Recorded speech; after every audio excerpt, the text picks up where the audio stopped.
সবাইকে শুভেচ্ছা জানিয়ে আমি ঝর্ণা আবার আমি চলে এসেছি রেসিপি নিয়ে। চিকেন নিয়ে এসেছি, আর এটা আমার অনুরোধ, কিন্তু এই অনুরোধটা এসছে চিকেন পাতুরি করে দেখাতে। আমি আজকে ওই জন্য চিকেনটাই আপনাদের পাতুরি করে দেখা। তাহলে কিভাবে করব দেখুন। 250 চিকেন আছে, আমি হাড় গোড় নিয়েই নিয়েছি। এই চিকেনগুলো আমি আগে সিদ্ধ করে নিয়েছি, এগুলো ছাড়াবো, ছাড়িয়ে আমি দেখাচ্ছি। আর এর সঙ্গে আছে রাঙা আলু, আমার 2টো রাঙা আলু আছে, এগুলো ছাড়িয়ে নেব। হাড় গোড় যাতে না থাকে, হাড়টা বাদ দিয়ে পুরো ছাড়িয়ে নিতে হবে।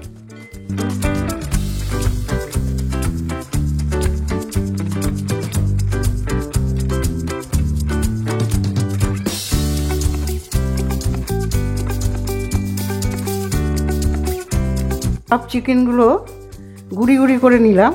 এবারে এইগুলো হচ্ছে রাঙা আলু, সিদ্ধ করে এর খোসা ছাড়িয়ে নিচ্ছি। এর সঙ্গে এই রাঙা আলুটাকেও মাখতে হবে। আপনারা, এটা আমার অপশান, আপনারা আলু দিতেও পারেন, নাও দিতে পারেন।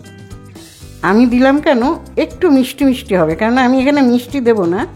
রাঙা আলুতে দেওয়াতে আমার রেসিপিটা মিষ্টি ঝাল সবই আসবে। 1/2 চা চামচ হলুদ, 1/2 চা চামচ লবণ। এখানে আমার 4টে পেঁয়াজ আছে, ছোটো পেঁয়াজ, একটা রসুন। আমি রসুনগুলোকে এরকম ছোটো ছোটো করে কেটে নিচ্ছিলাম, ছোটো ছোটো করে। রসুন, হাফ আদা, 25 গ্রামের মতন আদা, আর আছে কাঁচা লঙ্কা, 12-14টার মতন কাঁচা লঙ্কা আমি এখানে দিয়েছি। মশলাগুলোকে আমি ভেজে নিয়েছি ভালো করে, ভেজে নিয়ে তারপরে এখানে আমি অ্যাড করব নারকেলের কুচি। নারকেল আমি এইভাবে করে নিচ্ছি, এখানে নারকেল আসবে। দিলাম 1 হাত, 2 হাত নারকেল আমি এখানে দিলাম।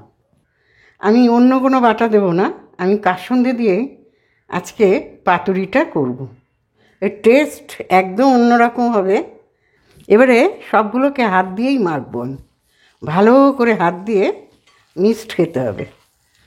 আর যদি আপনারা ঝাল আরও খান, তাহলে কাঁচা লঙ্কা আরও দিতে পারেন, বা এমনি শুকনো লঙ্কা, কাশ্মীরি লঙ্কাও অ্যাড করতে পারেন। আমি করলাম না, কেন, আমার ঘরে খুব একটা ঝাল খেতে পারে না। 50 গ্রাম সর্ষের তেল, খাঁটি সর্ষের তেল নেবেন, না হলে কিন্তু পাতুরির টেস্ট আসবে না। একদম খাঁটি সর্ষের তেল দেবেন। এখানে আমি 50 সর্ষের তেল দিলাম। নুনটাও বুঝে দেবেন। সর্ষের তেল দিয়ে ভালো করে মেখে এটা আমি এখন 1 ঘন্টা রেখে দেবো। 1 ঘন্টা পরে আমি আবার আপনাদের কাছে ফিরে আসছি। 1 ঘন্টা পরে ফিরে এলাম। এবারে আমি এই যে কলা পাতা, এগুলো সব পরিষ্কার করে নিয়েছি। এরকমভাবে আপনারা ভালো করে পরিষ্কার করে নেবেন, কেননা কলা পাতাগুলো এবারে ছেঁকে নেব। কলা পাতাগুলো আপনারা এইভাবে ছেঁকে নেবেন, গ্যাসে দেওয়ার দরকার নেই। এইভাবে ছেঁকে নিলে কী হবে, কলা পাতাগুলো আর ভেঙে যাবে না, সুন্দর পাতুরি হবে। ওই পিঠটা হয়ে গেছে, এই পিঠটাও এইভাবে ছেঁকে নিতে হবে। আমি এরকমভাবে টানিয়ে নিলাম। নেওয়ার পরে এবারে যেটা করব সেটা হচ্ছে, এই যে এইগুলো এখন আমি এইখানে দেব, কলা পাতায় দেব। পরিমাণটা আপনারা যেমন খুশি দিতে পারেন, বেশিও দিতে পারেন, আবার অল্পও দিতে পারেন, কিন্তু লক্ষ্য রাখবেন যাতে কলা পাতাটা ফেটে না যায়। 2টো কাঁচা লঙ্কা দিলাম, দিয়ে এইবারে এইটাকে এইভাবে আপনারা ফোল্ড করবেন।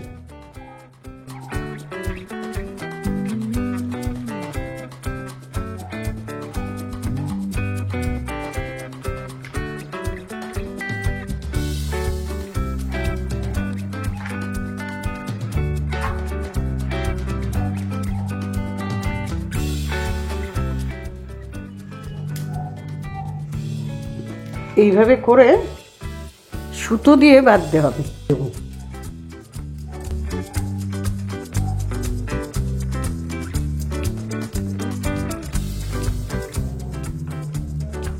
যাতে না খোলে। এই একটা হলো।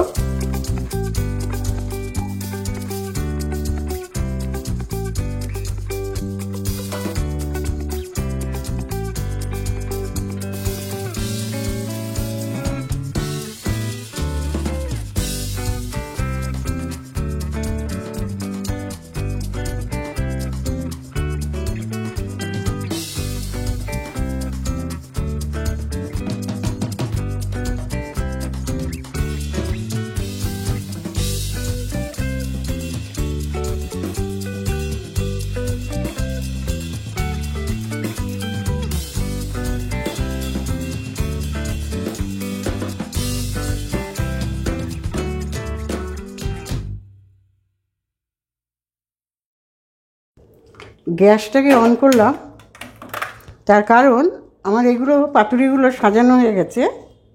আমি এখন এগুলোকে ভাজবো। গ্যাসটা আমার এই হাইতে আছে, এই হাইতে থাকবে না, একদম লো করে দিতে হবে। তেল দেব, অল্প পরিমাণ তেল দিলাম। সারা কড়াই এরম তেলটাকে ছড়িয়ে দেবেন।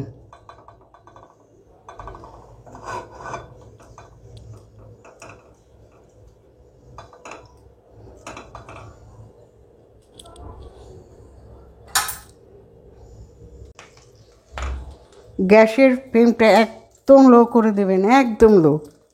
এটা অন্তত 10 মিনিট হবে।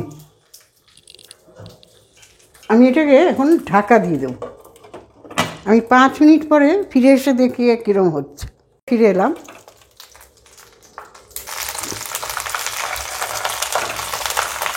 ঢেকে দিলাম, একদম হয়ে গেছে। আমি নামাবো।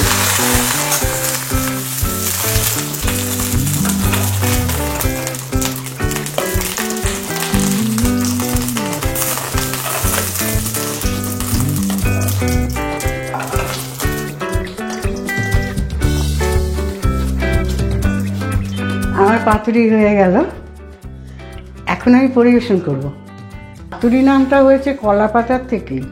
কলা পাতাতেই পাতুরি হয়, অন্য কিছুতে পাতুরি হয় না। এখন আমরা করি, নানা রকমভাবে রেসিপি দেখাই, প্রেজেন্টেশন দিই ইউটিউবকে, কিন্তু কলা পাতার থেকেই পাতুরির নাম, আর সেই থেকেই পাতুরি। তাহলে আসুন আমি এখন পরিবেশন করি। এইভাবে খুলবেন